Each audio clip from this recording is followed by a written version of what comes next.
Sunday special ஒரு veg noodles பண்ணுறேன். Restaurant ஸ்டைலை விட பீட் அடிக்கிற மாதிரி இருக்குங்க. எந்த ரெஸ்டாரண்ட்டில் நீங்கள் போய் சாப்பிட்டீங்கனாலும் இந்த மாதிரி ஒரு டேஸ்ட் வராது. டெஃபினட்டாக சொல்லுவேன் நான். கேரட்டும் நான் வந்து முட்டைகோஸ் மட்டும் ரெண்டுமே தான் யூஸ் பண்ணியிருக்கேன். நீங்கள் வேணும்னா வேறு வெஜிடபிள்ஸ் அவங்கவுங்களுக்கு பிடிச்ச வெஜிடபிள்ஸ் போட்டுக்கலாம். பீன்ஸு, பட்டாணி அந்த மாதிரி.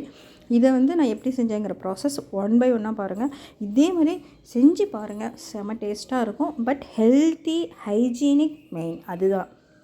ஃபஸ்ட்டு வந்து நூடுல்ஸ் எந்த கம்பெனி இருந்தாலும் ஓகே, சுடுதண்ணியில் வாஷ் பண்ணி நல்லா ட்ரை பண்ணி அதுக்கப்புறம் பச்சை தண்ணிலையும் ஒரு தடவை வாஷ் பண்ணி கூலிங் வாட்டரில் வாஷ் பண்ணி அதுக்கப்புறம் யூஸ் பண்ணுங்கள். நான் அப்படி தான் யூஸ் பண்ணுவேன். ஆயில் போட்டு ஆனியனை நல்லா நீளமாக மெலீஸாக நல்லா ஃப்ரை பண்ணிக்கிட்டு அதில் வந்து நான் ஒரு இதுதான் வந்து சில்லி சாஸ்க்கு பதிலாக நான் யூஸ் பண்ணுறது பச்சை மிளகாய் 1, என்னுடைய காரத்துக்கு ஏற்ற மாதிரி 2 பல் பூண்டு, ஒரு இத்தினோண்டு இஞ்சி, அதாவது ஒரு விரலில் பாதி விரல் இஞ்சி போட்டு அரைச்சி அதை தான் நான் வணக்கி விட்டுட்டேன். வெங்காயம் அதுக்கப்புறம் டொமேட்டோ சாஸ்க்கு 3 தக்காளி, அதில் கொஞ்சோண்டு ஜீரகத்தூள், மிளகாத்தூள், ஒரு பட்டை கிராம்புவோட பொடி, அது வேண்டானாலும் ஸ்கிப் பண்ணிவிடுங்க, போட்டு நல்லா அதையும் மிக்சியில் அடிச்சுட்டு அது வந்து டொமேட்டோ சாஸ் அதை போட்டுட்டேன். அதுக்கப்புறம் அந்த சில்லி இது வணக்கி விட்டுட்டு இதை போட்டு நல்லா வணக்கி விட்டுட்டு தேவையான அளவுக்கு உப்பு போட்டுட்டு அதுக்கப்புறம் கேபேஜ் ரெண்டுமே நல்லா நைஸாக பொடியாக நறுக்கி வச்சுருக்கேன். அதை போட்டு ஒரு வணக்கி விட்டுட்டு அப்புறம் அவங்க கொடுக்குற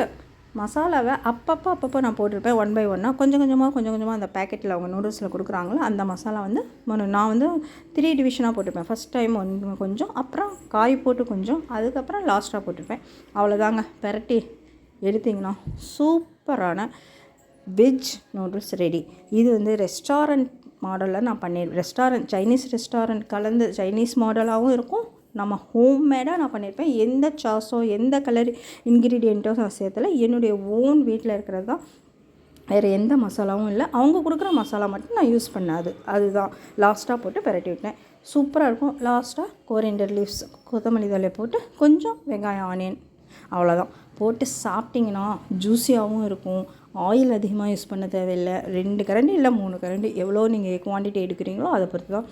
செம டேஸ்ட்டான இன்றைக்கி சண்டே ஸ்பெஷல்னால் உண்மையாக இந்த மாதிரி செஞ்சு கொடுத்தீங்கன்னா ரெஸ்டாரண்ட் பக்கமே குழந்தைங்க கேட்க மாட்டாங்க. அம்மா வீட்டில் நூடுல்ஸ் பண்ணி கொடுப்பாங்க.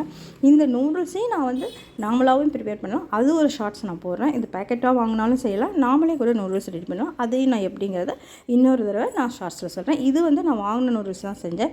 இந்த மாதிரி ஒரு தடவை குழந்தைங்களும் பெரியவங்க யார் வேணாலும் சாப்பிட்லாங்க. எதுவுமே உடம்பு கிடையாது. அந்த பச்சை மிளகாய் இஞ்சியோட கொஞ்சோண்டு புதினா, கொஞ்சோண்டு கொத்தமல்லி ஆட் பண்ணிக்கோங்க. லஞ்சுக்கு பன்னீர் பிரட்டல் பண்ணியிருக்கேன். இன்னொரு ஷார்ட்ஸில் பார்க்கலாம்.